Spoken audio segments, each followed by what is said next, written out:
비대위원장님께서도 말씀하셨습니다마는 예산이 법정 기한을 넘겼고 내일이 정기국회 마감일인데 아직도 간격이 상당히 커서 걱정이 태산 같습니다. 민주당은 문재인 정권 5년 동안 국회에서 평균 예산 삭감액이 5조 1천억이기 때문에 이번에도 5조 1천억 원 이상 감액을 주장하고 있습니다.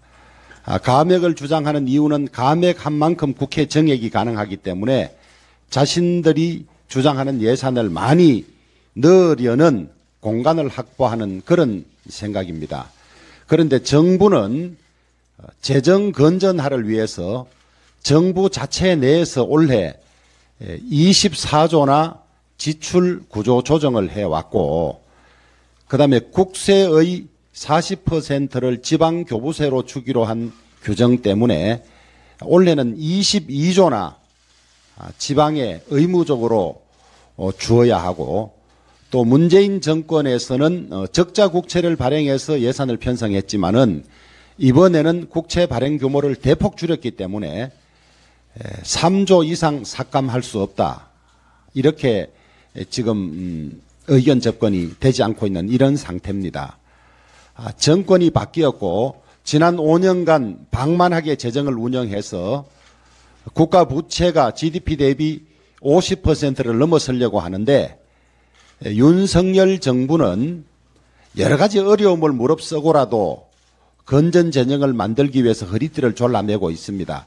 건전재정 정책이 당장 국민들에게 인기 없다는 것은 누구나 알지 않습니까? 그럼에도 불구하고 나라 경제 걱정에 이렇게 줄이고 있는데 민주당은 자신들 정권 동안 했던 이 방만 예산을 반성하기는커녕 그런 기조를 계속 이어가자고 하고 있습니다.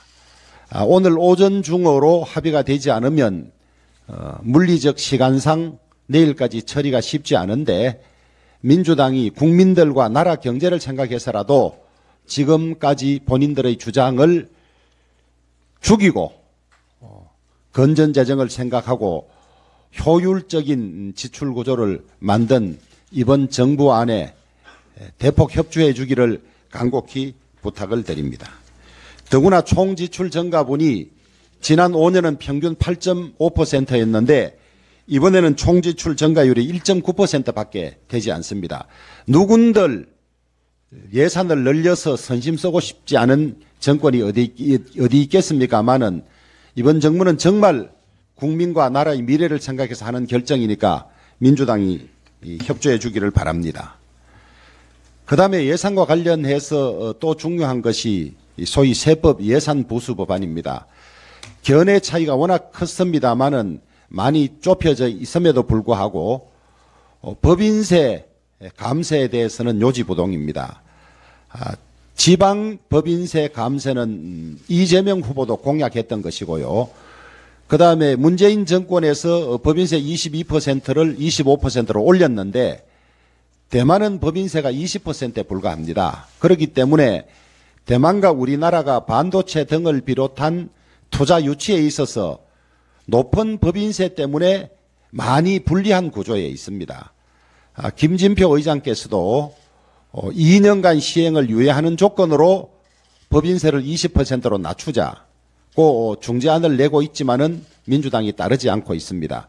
민주당은 법인세 인하는 초부자 감세라고 주장을 하고 있습니다만은 실제 우리나라 10대 재벌 대기업들은 거의 여러 가지 이 세액 공제로 최저한세 부근에 있기 때문에 이 법인세를 낮춘다 그래서 대기업에게 특혜를 주는 것은 전혀 아닙니다.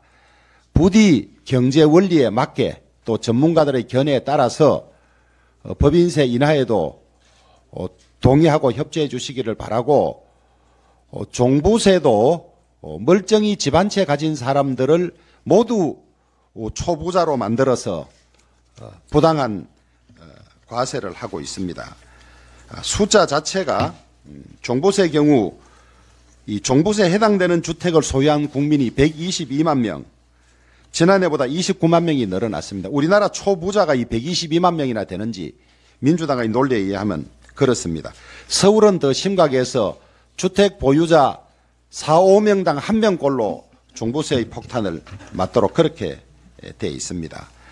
민주당 이재명 대표도 후보 시절에 보유세 완화가 실수요자에게 꼭 필요한 정책이라고 했습니다.